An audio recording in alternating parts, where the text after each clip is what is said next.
चंचल मन को शांत करना बहुत जरूरी होता है, क्योंकि अशांत मन में कई सवाल होते हैं और यह इधर उधर भटक सकता है। गौतम बुद्ध मन को शांत करने के आयामों के बारे में बताते हैं। हम सभी जानते हैं कि व्यक्ति का मन बहुत चंचल होता है।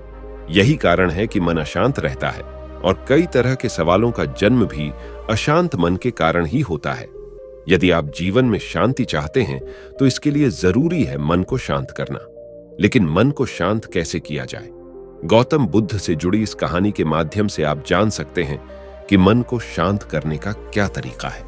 इसमें भगवान गौतम बुद्ध द्वारा मन को शांत करने के आयामों के बारे में बताया गया है। जानते हैं इस कहानी के बारे में, जिससे आपका जीवन बदल जाएगा। एक बार एक लड़का गौतम बुद्ध के पास जाकर कहता है, मेरे जीवन में बहुत अशांति है, कृपा करके आप मेरा मार्गदर्शन कीजिए जिससे कि मैं इस अशांति से छुटकारा पा सकूं।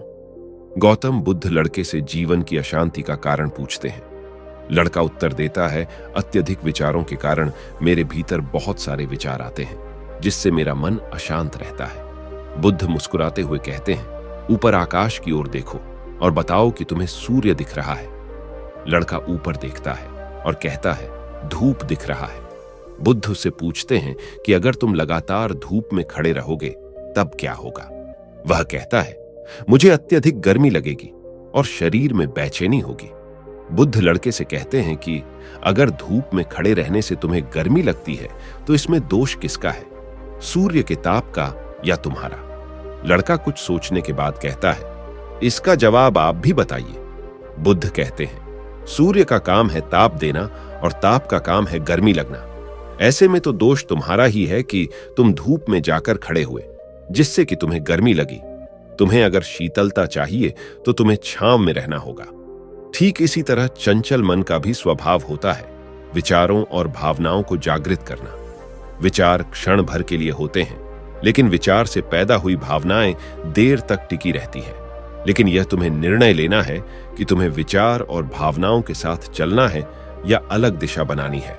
बुद्ध कहते हैं, मन को शांत करने के लिए तन के आयाम पर काम करना सबसे आसान तरीका है। शरीर के स्तर पर हमारी कर्मेंद्रियां और ज्ञानेंद्रियां हैं। कर्मेंद्रियां कर्म और ज्ञानेंद्रियां ज्ञान से जुड़ी होती है।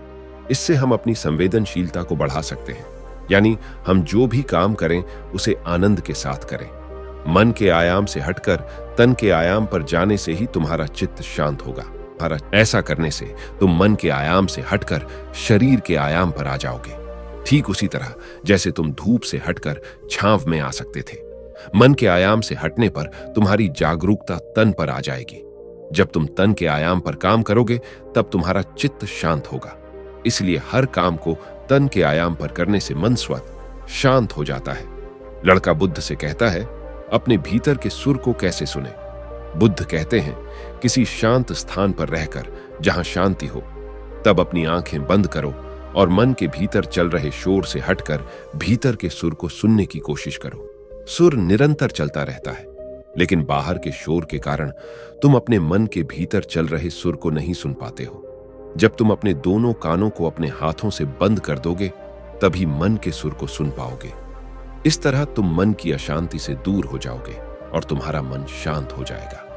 तो दोस्तों, आज के वीडियो में बस इतना ही। मुझे उम्मीद है कि आपको ये वीडियो पसंद आई होगी और आपको कुछ सीखने को मिला होगा। तो अगर आपको ये वीडियो पसंद आई तो इसे लाइक कीजिए और अपने परिवार और दोस्तों के साथ अवश्य शेयर कीजिए।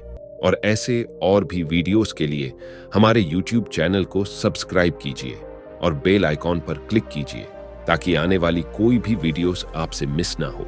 और इस वीडियो को पूरा देखने के लिए आपका बहुत बहुत धन्यवाद।